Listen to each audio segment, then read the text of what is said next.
Sasa hali halisi ya Tanzania na duniani leo, Tanzania na dunia kwa ujumla zinakabiliwa na ongezeko kubwa la kisukari, pressure, saratani, magonjwa ya figo, uchovu sugu na magonjwa ya moyo.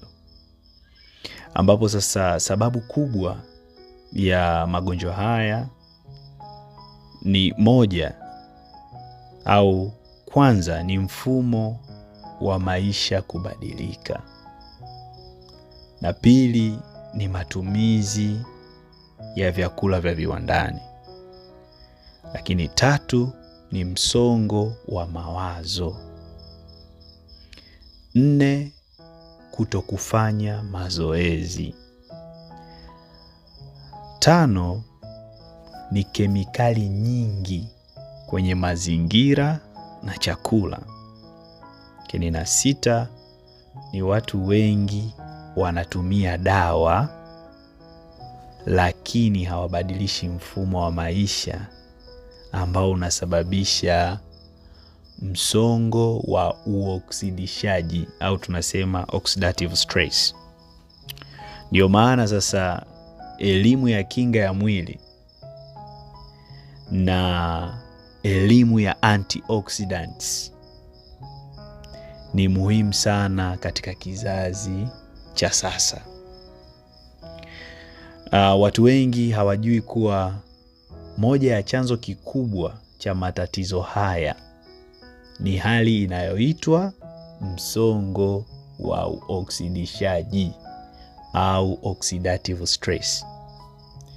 Kwa hiyo chanzo kikubwa cha matatizo hayo niliyoyataja ni oxidative stress au tunasema msongo wa uoksidishaji. Sasa katika mada yetu ya leo tutakwenda kuangalia mambo makubwa 5. Jambo la kwanza, tutaangalia maana ya msongo wa uoksidishaji au oxidative stress ni nini. Iko ni kitu cha kwanza ambacho tutakwenda kukiangalia. Lakini pili, tuangalie huo msongo wa uoksidishaji au oxidative stress unasababishwa na nini. Alafu 3, tutakwenda kuangalia madhara yake kwa mwili, yani madhara ya msongo wa uoksidishwaji au oxidative stress kwa mwili.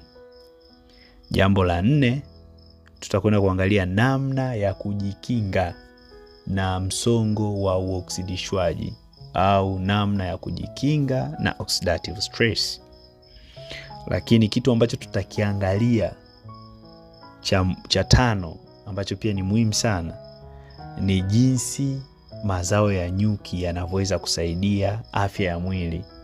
Kwa sababu mazao ya nyuki sasa hivi yamepata umaarufu mkubwa sana duniani kwa sababu ya kuwa na mchango mkubwa katika afya, hasa katika hili swala la msongo wa oksidishaji au oxidative stress.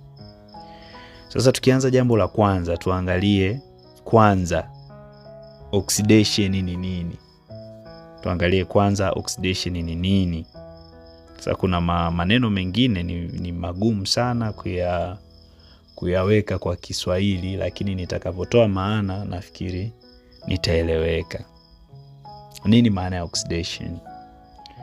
Sasa oxidation ni mchakato wa kawaida unaotokea mwilini ambapo seli za mwili zinatumia oxygen au hewa safi kuzalisha nguvu.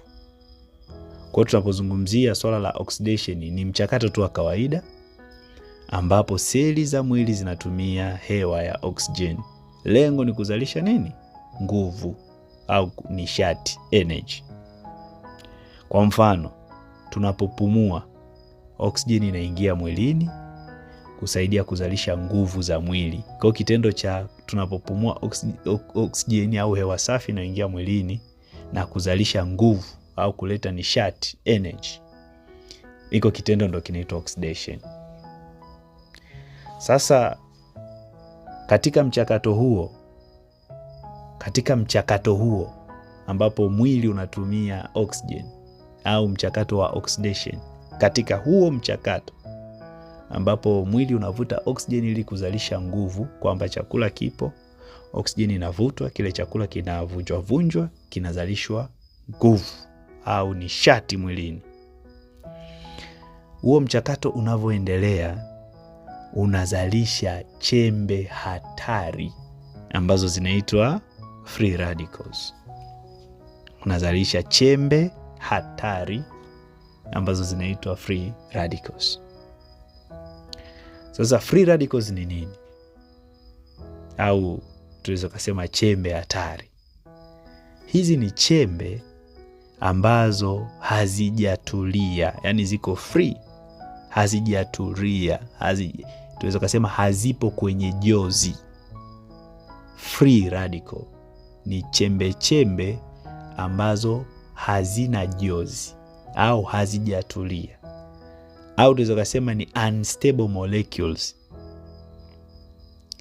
Kama hazijatulia au hazina jozi, zipo peke yake, ziko free, ziko huru, maana yake zinatafuta kitu ili ziungane, ili ziwe zimetulia, au ili ziwe stable, au ziwe imara. Sawa? Sasa zikiwa zinazunguka kwenye mwili hazijatulia, au tunasema ziko unstable, maana yake ili ziwe stable zinaenda kushambulia seli za mwili, au zinaenda kuungana, kwa sababu hazipo kwenye jozi, tunasema ziko single.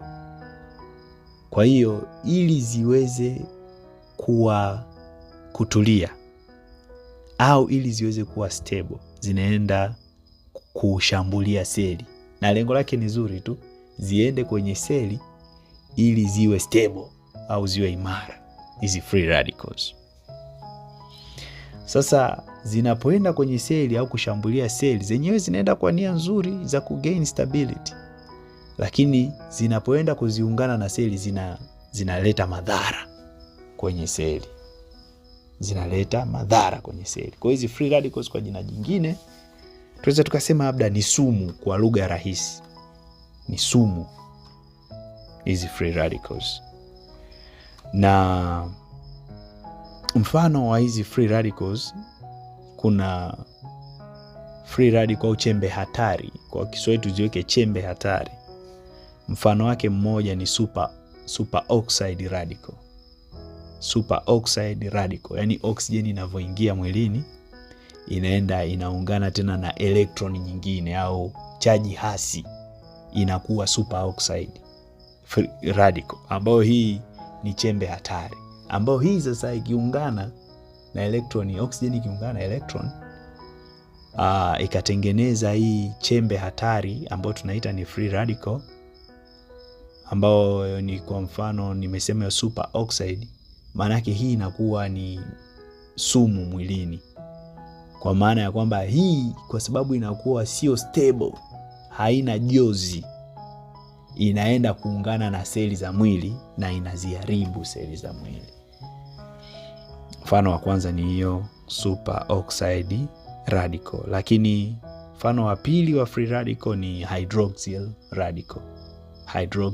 radical, ambayo hii nayo ikiwepo mwilini, kwa kuwa yenyewe pia sio stable, haina jozi, maana yake haijatulia.